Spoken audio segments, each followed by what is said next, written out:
I hope आप लोग अच्छे होंगे। ये जियोग्राफी का सेट 5 है, ठीक है। ऑलरेडी 4 लेक्चर अपलोड कर दिए गए हैं, आप चाहें तो देख सकते हैं। काफ़ी बेनिफिशियल होने वाला है जितने भी एग्जाम आते हैं, चाहे वनडे हो या फिर अदर कोई एग्जाम स्टेट पीसीएस का भी हो, उसमें बहुत ही लाभदायक होने वाला है। चैनल पर नए हैं सब्सक्राइब कर लीजिएगा, बेल आइकन को प्रेस करना बिल्कुल ना भूलें, और लाइक शेयर भी कीजिए। वीडियो पसंद आती है आपको तो, और जिसको जरूरत है उसको तो जरूर भेजिए, है ना। वो आपको लग रहा होगा कि हम शेयर करेंगे तो क्या बोलते हैं कंपटीशन बढ़ जाएगा, ऐसा नहीं है, ठीक है। सबको होना चाहिए, सबके लिए एक समान भारत में रहते हैं, सबको हक है अपनी अपनी प्रतिस्पर्धा को दिखाने के लिए। तो शेयर जरूर कीजिएगा और सब्सक्राइब जरूर, आप लोग तो देख लेते हैं सब्सक्राइब नहीं करते हैं, तो सब्सक्राइब जरूर कर लीजिएगा। टेलीग्राम से जुड़ जाइए, लिंक आपको वीडियो के डिस्क्रिप्शन में मिल जाएगा। चलिए शुरू करते हैं। पहला क्वेश्चन क्या है, लोह का शुद्धतम प्रकार क्या है? Cast iron, pig iron, steel या फिर रॉड आयरन, ठीक है। तो लोह का सबसे शुद्धतम प्रकार क्या है? तो ये है रॉड आयरन, ठीक है। आप इसमें 50 क्वेश्चन है, आप कॉपी कलम लेके बैठ जाइए, पहले अपना मार्क कर लीजिएगा और कोई चीटिंग नहीं करेगा, ठीक है। फिर कमेंट में बताएंगे कितना कितना आपका सही हुआ है। जावर खाने में निम्नलिखित में से किससे संबंधित है? जिंक आयरन, जिंक अयस्क, लो अयस्क, जिप्सम या फिर बॉक्साइट, ठीक है।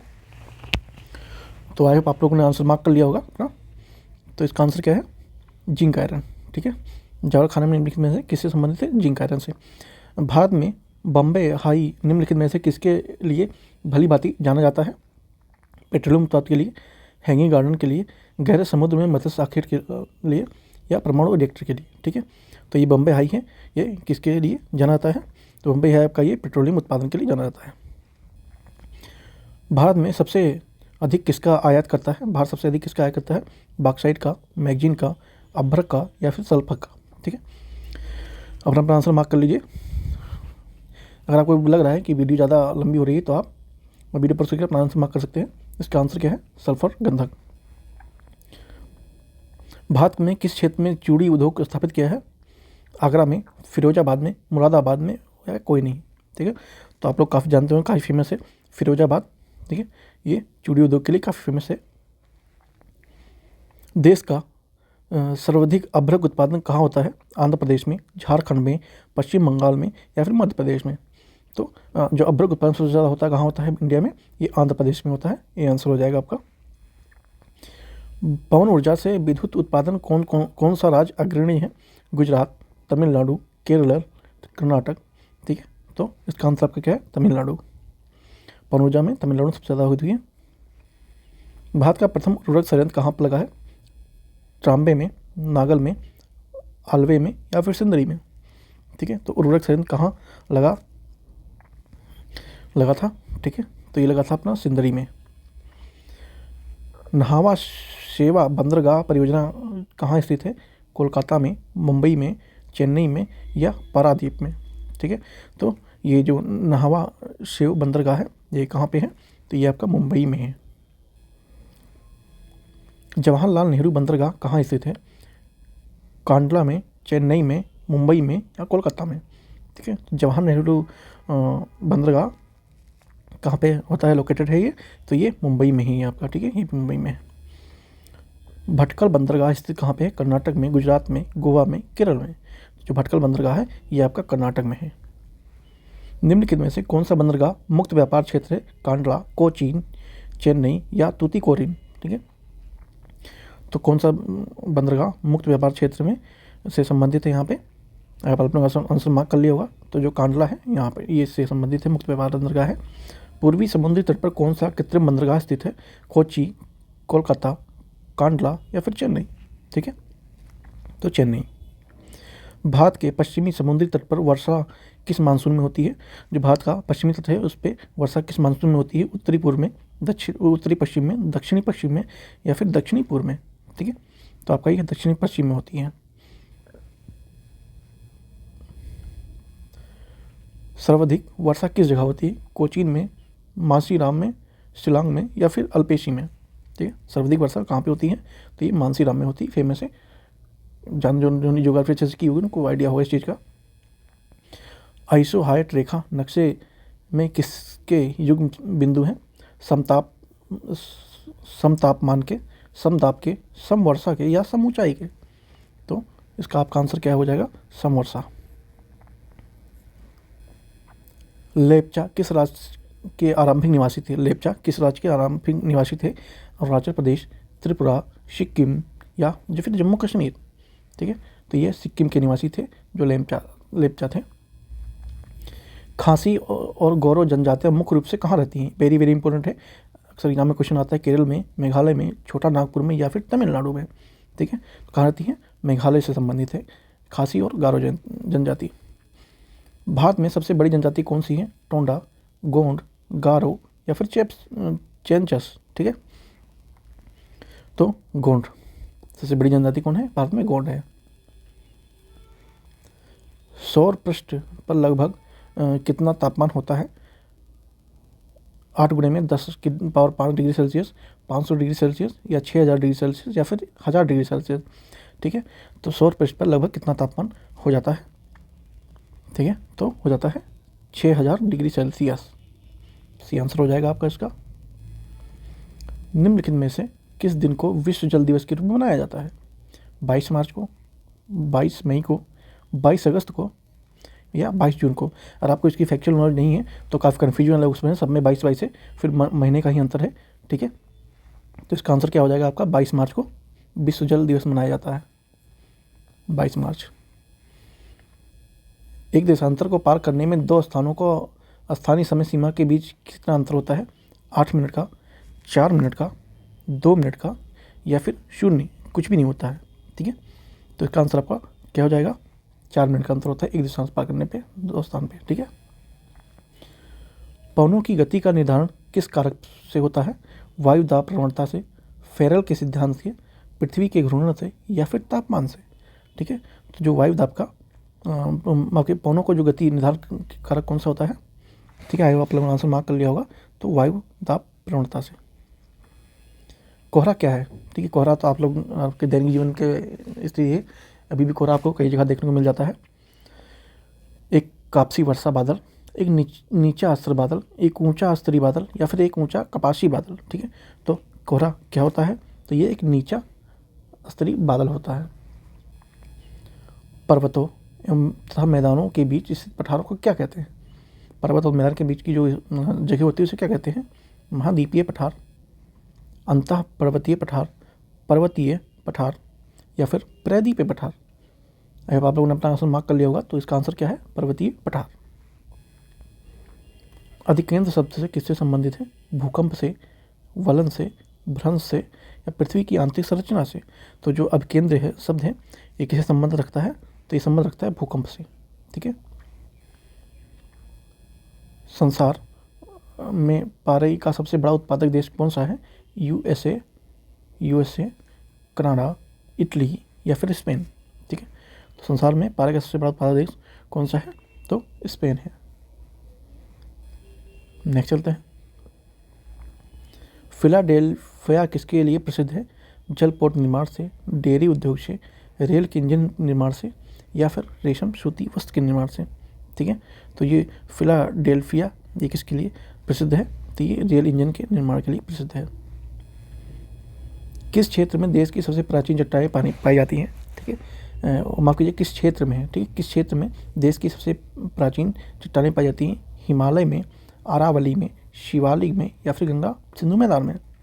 ठीक है, तो भारत के किस क्षेत्र में सबसे प्राचीन चट्टानें पाई जाती हैं?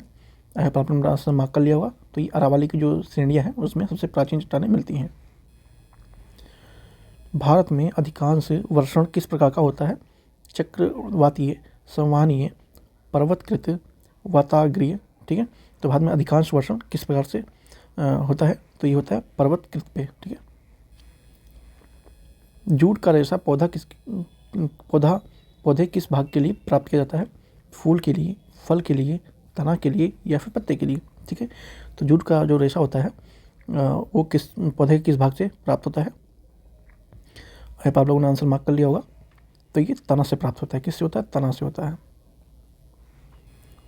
कौन सा राज्य सीमेंट उत्पादन के लिए अग्रणी है?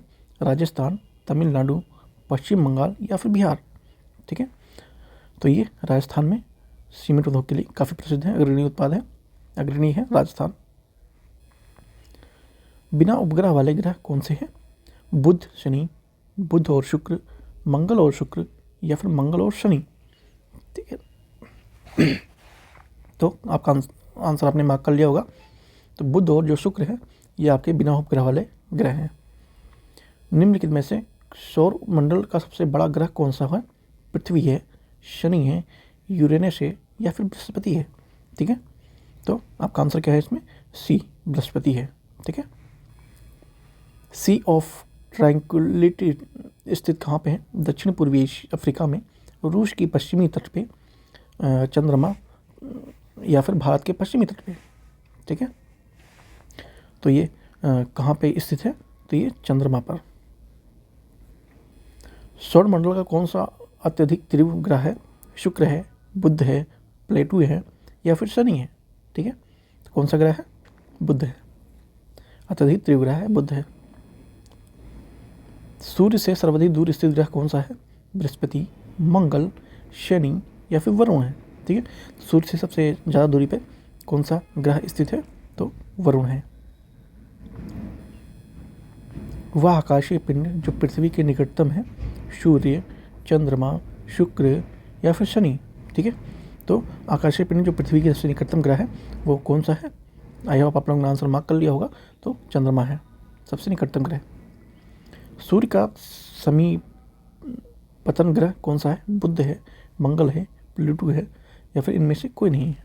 ठीक है, तो बुध है सूर्य का सबसे समीपतम मतलब पास का ग्रह। रात्रि के समय आकाश में कौन सा ग्रह लाल दिखाई देता है? ठीक है, रात्रि के समय पूछा है, ध्यान देंगे। मंगल, बृहस्पति, बुध, या फिर शुक्र। आप लोगों ने अपना आंसर मार्क कर लिया होगा। तो लाल ग्रह कौन से नाम से जाना आता है? मंगल ग्रह को लाल ग्रह कहते हैं। ठीक है, तो वही लाल दिखता है। कौन सा ग्रह अपनी धुरी पर घूमते हुए सबसे कम समय में चक्कर पूरा करता है? मंगल, बृहस्पति, बुध, या फिर शुक्र। ठीक है, तो बृहस्पति जो है वो सबसे कम समय में अपने समय पर चक्कर पूरा करता है। पृथ्वी का जुड़वा ग्रह कौन सा है? शुक्र है, गुरु है, प्लेटो है, या फिर शनि है। ठीक है, पृथ्वी का जुड़वा ग्रह के नाम से किसे जाना जाता है? तो शुक्र को जाना जाता है। पृथ्वी के जैसा ही दिखते हैं। एक उपकरण में बैठे हुए अंतरिक्ष यात्री का आकाश का रंग कैसा प्रतीत होता है? ठीक है, काला, नीला, सफ़ेद, या फिर धूसर मतलब ग्रे। ठीक है, तो एक उपग्रह में बैठे हुए जो अंतरिक्ष यात्री होती हैं उनको आकाश का रंग किस प्रकार से कैसा लगता है? तो वो ब्लैक दिखता है, काला दिखता है। सबसे अधिक चमकीला तारा कौन सा है? ठीक है, हेली तारा, ध्रुव तारा, सीरियस तारा, या फिर अल्फा सेंटरी तारा। तो सबसे चमकीला ग्रह कौन दिखता है? तो ये सिरियस तारा। ठीक है, इसको सबसे चमकीला तारा के नाम से जानते हैं। किस ग्रह के चारों ओर स्पष्ट वलय होते हैं? यूरेनस, बृहस्पति, शनि, या फिर मंगल। ठीक है, तो जो शनि है उसके चारों ओर जो वलय होते हैं वो दिखते हैं स्पष्ट रूप से। चंद्र ग्रहण तब होता है जब सूर्य, चंद्रमा और पृथ्वी एक सीधा में नहीं होते हैं। ठीक है, ध्यान रखेंगे, नहीं बोला है। पृथ्वी सूर्य चंद्रमा के बीच आ जाता है, सूर्य पृथ्वी चंद्रमा के बीच आता है, या फिर चंद्रमा पृथ्वी और सूर्य के बीच आ जाता है। वेरी कन्फ्यूजिंग ऑप्शन है। आई होप आप लोग अपना आंसर मार्क कर लीजिए, तब मैं आंसर बताता हूँ। आई होप आप लोगों ने अपना आंसर मार्क कर लिया होगा। ठीक है, तो जब चंद्र ग्रहण कब होता है? जब पृथ्वी सूर्य चंद्रमा के बीच में आ जाता है। ठीक है, तो आपका आंसर इसमें बी हो जाता है। ध्यान रखेंगे, इंपॉर्टेंट मिल जाता है, काफ़ी एग्जाम में पूछा जा चुका है। पी के उठा के देखेंगे, काफ़ी जगह मिल जाएगा आपको। सूर्य ग्रहण कब होता है? ठीक है, ये चंद्र ग्रहण था और ये सूर्य ग्रहण था। ठीक है, ध्यान देखिए, सूर्य पृथ्वी और चंद्रमा के बीच आ जाता है, चंद्रमा पृथ्वी सूर्य के बीच आ जाता है, या फिर पृथ्वी सूर्य और चंद्रमा के बीच आ जाता है। पृथ्वी सूर्य और चंद्रमा की तेज गति से चलने से होता है सूर्य ग्रहण। ठीक है, आपने सोच विचार लिया होगा अपना आंसर और अपनी कॉपी में लिख भी लिया होगा। तो इसका आंसर क्या है?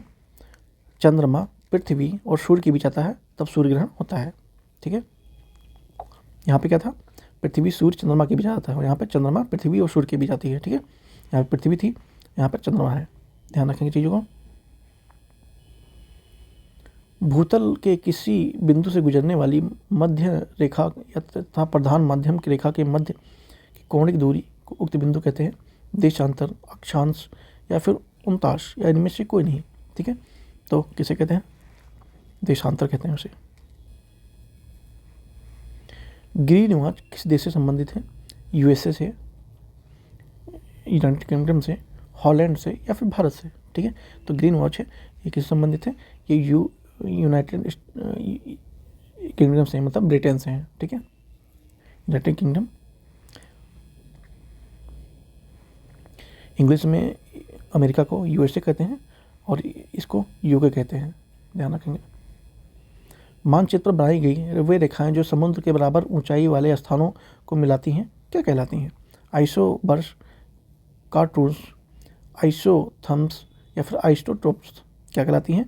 जो समुद्र से बराबर ऊंचाई वाले स्थानों पर मिलती हैं वो रेखाएं, उसको क्या कहते हैं? तो उन्हें कॉन्टूर्स कहते हैं। ठीक, कॉन्टूर्स भी आपका आंसर आता है। तो आपका ये 50 क्वेश्चन कंप्लीट होते हैं। आंसर के लिए आपको यहाँ पर सारे आंसर प्रोवाइड कर दिए गए हैं। आप चाहें तो प्रैक्टिस करके आप मिलान कर सकते हैं। और चैनल पर नए हैं सब्सक्राइब जरूर कर लीजिएगा, आप लोग सब्सक्राइब नहीं करते हैं। ठीक है, तो रिक्वेस्ट है सब्सक्राइब जरूर कर लीजिए, थोड़ा अच्छा लगता है और कोई बात नहीं है। और PDF के लिए टेलीग्राम से जुड़ सकते हैं, लिंक आपको डिस्क्रिप्शन में दिया हो ही गया है। मिलते हैं नेक्स्ट वीडियो में। Thank you so much.